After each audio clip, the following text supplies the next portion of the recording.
Hey, everybody. Today is Thursday, March the 1st, and you are watching FCN Prime News on the Fifth Column Network. I'm Taye, your favorite news anchor. Well, I'm the only news anchor, so there's that. But nevertheless, I am here, and yes, I have some great news stories to share with you all this evening. But first, let's not forget that tonight it's back-to-back programming.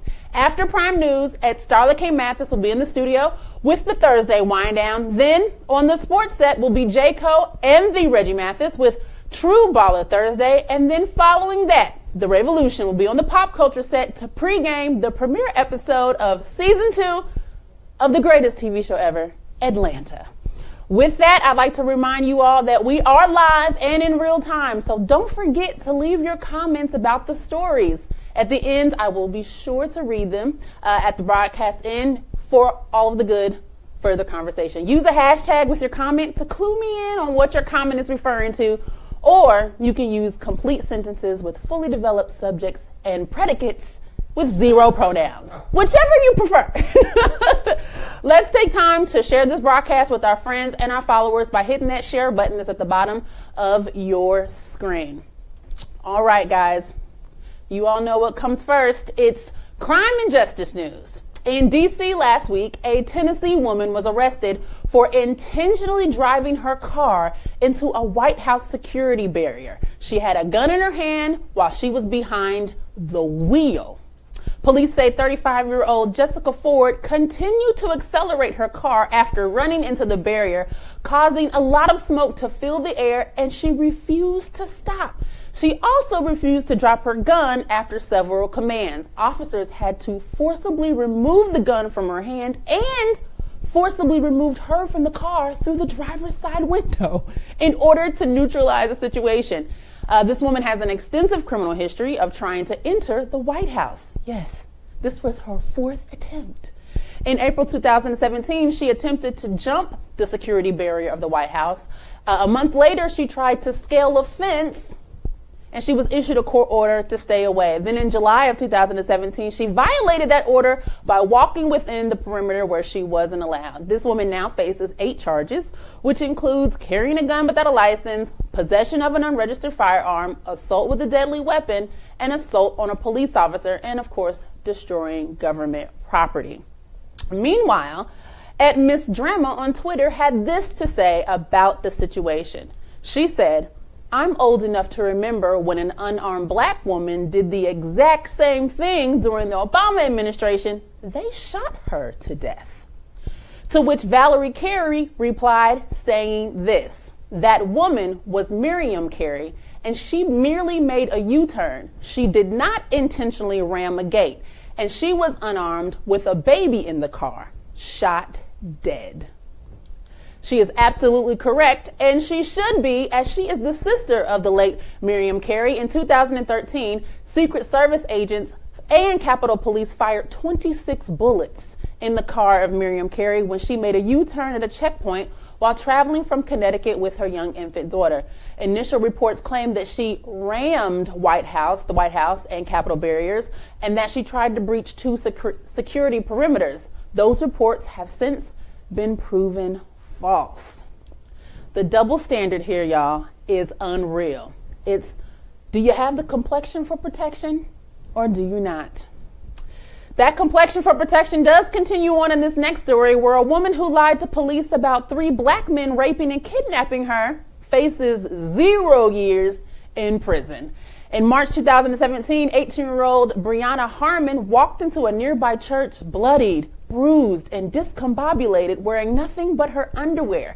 Harmon told police she was kidnapped by 3 black men wearing ski masks and gloves and was raped, but that she bravely fought them off in a knife fight and escaped with only a few scratches on her legs.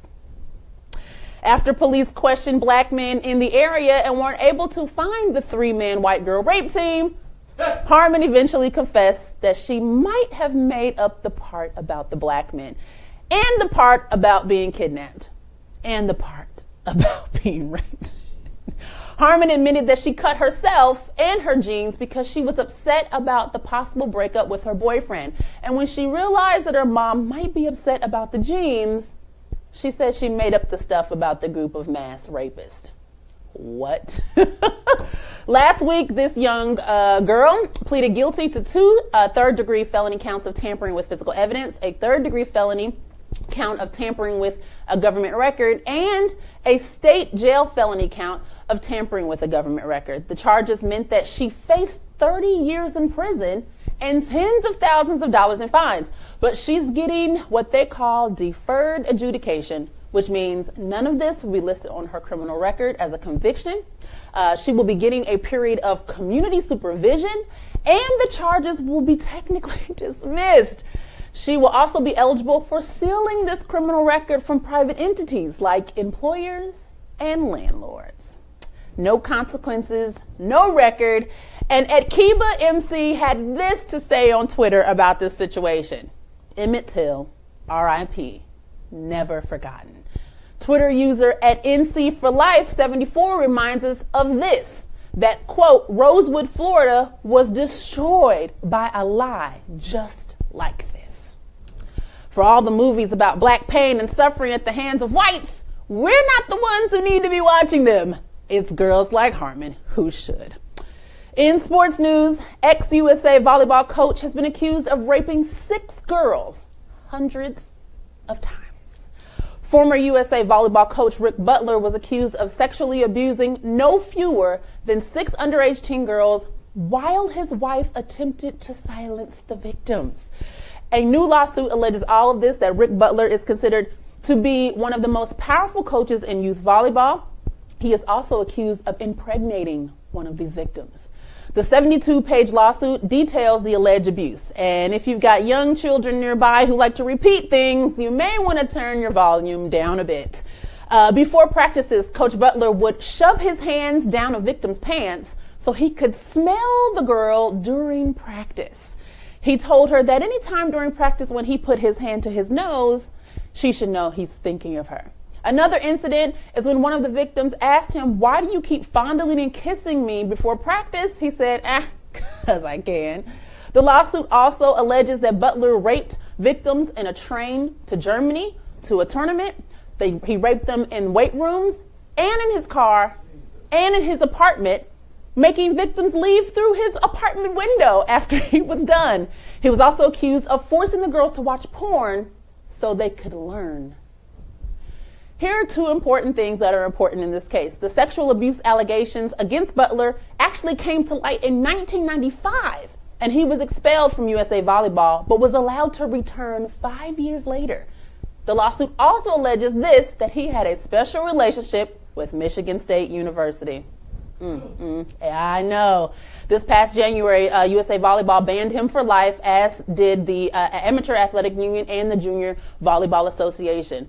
Man, I cannot believe that they let this dude come back. To quote The Revolution, what he said during the producers meeting is, "So you mean to tell me y'all couldn't find a woman coach who was just as qualified to replace this guy?" Exactly. And can we even get to the part about Butler's wife being in on it? Everybody just protecting this white guy. Like, everybody. And for what? This ish is awful. It's awful. I can't even understand how something of this magnitude can happen without the complicity of everybody. Teams, organizations, adults, parents, everybody. In other news, San Francisco police have released body cam video this week of a dramatic shootout in which police officers fired their weapons at least 65 times in 15 seconds at a murder suspect. The shooting happened on February the 17th when officers confronted 31-year-old homicide suspect Joel Armstrong inside of his RV in a homeless encampment. Allegedly, Armstrong had shot 2 men the day before during a carjacking, killing one of them. Body camera footage released showed that the police officers tracked him down to the neighborhood, and then, at the moment, Armstrong made 2 shots towards officers, and then they returned fire. Armstrong appeared after 2 hours, turning himself into the police. He has been charged with murder, carjacking, and 8 counts of attempted murder. Yes, you guys heard me correctly. Armstrong turned himself in which means he wasn't killed. In fact, he was completely unarmed. And yes, you can go ahead and do that math. The police, 65 shots in 15 seconds, and absolutely nobody was struck with gunfire. As we turn our attention to current events in our nation, a new report shows that anti-Semitic incidents soared in 2017, marking the nation's largest single-year increase. Anti-Semitic activities in the U.S. shot up by 57% last year, marked by hate crimes in schools and bomb threats against Jewish institutions, according to a report released Tuesday by the Anti-Defamation League. The report identified nearly 2,000 examples of harassment, vandalism, and assault. In 2017, the largest single year increase, and it was also the second highest number since they started tracking this data in the 1970s. Vandalism was up by 86%, and incidents targeting Jewish schools, community centers, museums, and synagogues had surged 101% since 2016. The number of anti-Semitic incidents from K through 12 schools has doubled over the last 2 years.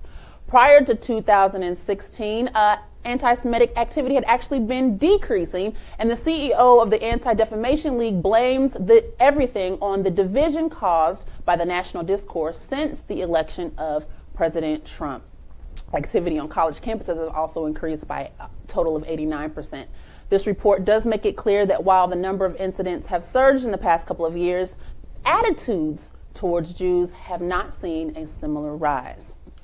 Speaking of incidents of hate, we all remember last summer's White Power rally in Charlottesville, Virginia, and how it erupted in violence. Well, in a direct assault on the alt-right movement, some of those victims in the Charlottesville rally have filed a lawsuit claiming that the leaders of that gathering engaged in a conspiracy to foster racial hatred and should be held legally responsible for the 30 injuries and the death of Heather Heyer. The suit maintains that the violence in Charlottesville was no accident. The case, known as Sines versus Kessler, was filed last October and has reached a crucial state last month when 15 of the defendants and the groups that they represent finished filing motions to dismiss in that case. The 9 plaintiffs include students, clergy members, and local residents who all say that they were hurt in Charlottesville, and they have accused the event's leaders of plotting to deprive them of their civil rights by encouraging their followers to arm themselves and partake in violence. Heather Heyer's family, however, is not a part of this lawsuit. The defendants, which are an array of neo-Nazis, white nationalists, and pro-Confederates, have ridiculed the charges, saying it's a violation of their First Amendment and an attempt to destroy them financially. Good luck with that First Amendment argument, guys, because incitements to violence are never protected by the First Amendment. Recently, a video surfaced of an impassioned speech given and attended by the defendants that corroborates the plaintiff's argument that the violence in Charlottesville was indeed planned and the result of an extensive, coordinated, and militaristic planning by the defendants and their co-conspirators. The video shows a neo-Nazi gathering in a safe house a few hours after the deadly rally, where one of the leaders, whose name Robert Ray, said a few words about that day. He said, and I quote, "My brothers, a day is quickly coming when it is we who will be digging the graves. This is our war. This has always been our war, and I wouldn't want it any other way. Death to traitors, death to the enemies of the white race. Hail victory," unquote. Fuck him. Right? You can see that video on the internet. It's really long. It's crazy. That was just a small quote. I'm told that Richard Spencer is representing himself in this case because no lawyer wants to do it, which is translation for you really ain't got enough money for a lawyer to represent the leader of neo-Nazism. Speaking of neo-Nazis, last week, its supreme leader, President Trump, imposed financial sanctions against North Korea. President Trump announced a new financial measure against North Korea aimed to ensuring that it cannot fuel its nuclear ambition by sidestepping already existing sanctions. The United States said on last Friday that it was imposing the largest package of sanctions to pressure North Korea to give up its nuclear and missile programs, and President Donald Trump warned of a phase 2 that could be, quote, very, very unfortunate for the world, unquote, if the steps didn't work. In addressing the Trump administration's biggest national security challenge, the U.S. Treasury sanctioned one person, 27 companies, and 28 ships, according to a statement on the U.S. Treasury Department's website. The United States also proposed a list of entities to be blacklisted under separate UN sanctions, a move, quote, aimed at shutting down North Korea's illicit maritime smuggling activities to obtain oil and sell coal, unquote. North Korea has been developing nuclear-tipped missiles capable of reaching the U.S. mainland, and Trump and North Korean leader Kim Jong-un have exchanged taunts that have raised fears of a nuclear war. The measure targeted 56 vessels, shipping companies, and other entities that U.S. officials say are used by North Korea to conduct trade prohibited under previous sanctions. These sanctions come as President Trump administration seeks new ways to intensify pressure on Korean leader Kim Jong-un, who, again, increasingly has advanced missile and nuclear weapon programs. And they say it makes it a pressing threat to America. Speaking of weapons, companies are doing something about gun control as Congress continues to drag its feet on the issue. Since the mass school shooting in Parkland, Florida, Walmart, Dick's Sporting Goods, and Kroger have either stopped selling assault rifles or has raised the age limit of purchasers of the rifle. Walmart, which is the biggest gun seller in the United States, announced late in the afternoon last week that it would not sell a gun to anyone under the age of 21. It also said that it would no longer sell items resembling assault-style rifles, including toys and air guns. In 2015, Walmart already decided to stop selling high-powered rifles. The Kroger company said it would stop selling guns to buyers under 21-year-old through its Fred Meyer locations, which are about 43 locations in Alaska, Idaho, Oregon, and Washington. Dick's Sporting Goods, which is the nation's largest outdoor gear retailer, it says it will end its sale of assault-style rifles in its store as well. It said it will also no longer sell high-capacity magazines, and it would also require any gun buyer to be at least 21. Turns out that Dick's Sporting Goods may have sold the Parkland shooter a gun, just not the assault rifle. The CEO is calling on legislators to write and pass common sense gun laws, raise the minimum purchase age, ban assault type guns, high capacity magazines, bump stokes, and widen the scope of background checks. Under federal law, a person must be at least 21 to buy a handgun from a firearms dealer, but 18-year-olds can buy semi-automatic rifles and other firearms. Dick's and Walmart's actions come after a number of major companies decided to disassociate themselves from the NRA, namely Hertz Rental Car, MetLife Insurance, and Delta Airlines. This girl would like to point out, though, that she reported a few weeks ago that the average age of mass shooters is 26. So good luck with that age cutoff that should be a little bit higher. Speaking of cutting things off, rapper, singer, artist turned philanthropist Akon tells media that he had a plan to restore power in Puerto Rico, but it got rejected by the U.S. government. His plan, through his organization, Akon Lighting Africa, promised restoration of electricity to the entire island in 30 days. But Trump's administration told him that they had a different agenda and declined to work with him. Formed in 2014, Akon Lighting Africa focused on bringing light to the darkest places using solar power. His plan and his organization's work has worked in more than 14 different countries within Africa. The clean and affordable energy has brought electricity to African villages, powering a number of households, communities, schools, and health centers in rural areas for the first time. For those who need a reminder, Hurricane Maria swooped into Puerto Rico in late September and basically killed their power grid. And the job of restoring power initially went to Whitefish Energy, which is a small Montana-based firm. And that $300 million contract was super criticized due to the company's limited experience and its suspected connections to the Trump administration and a lack of transparency during the contract's bidding process. The Puerto Rican government has since canceled that contract in late October of 2017.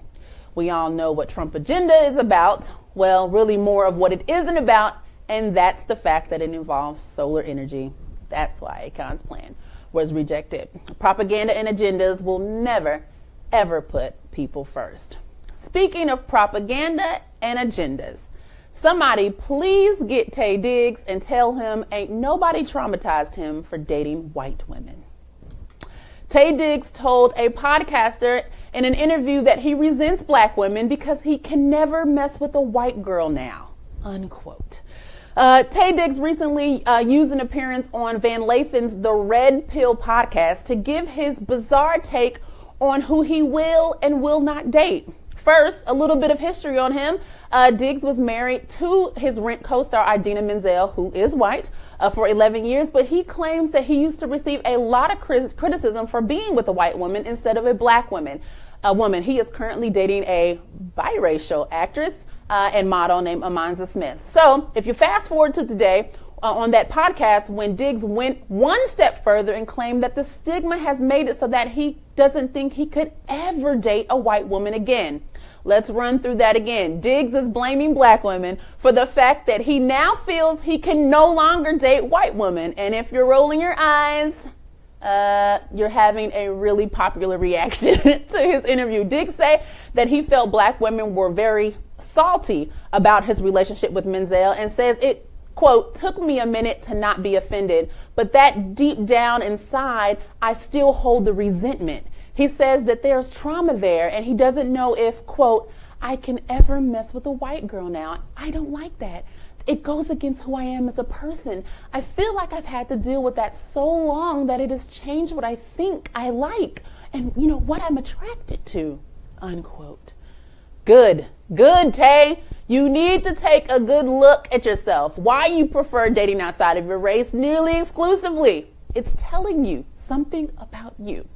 Here's the final point that had me completely cracking up in this interview. He recounts a story that he's been telling for about 7 years about how he felt he was destined to marry Idina Menzel. He said, and I quote, when I was 13, I was reading a magazine and there was a picture of a black woman and I said, oh, she's pretty. I want to marry her. And my mom said, oh, honey, you're going to marry a white woman. Twitter user at Steeler1828 said this, I think he lying on his mama. I completely agree. The story sounds completely made up. All right, I'm going to check and see what comments. Oh my God, plenty of comments today. All right, let's see what we have here. Ramon Javier Benitez, I'm only here for this Taye Diggs drag, so chop chop.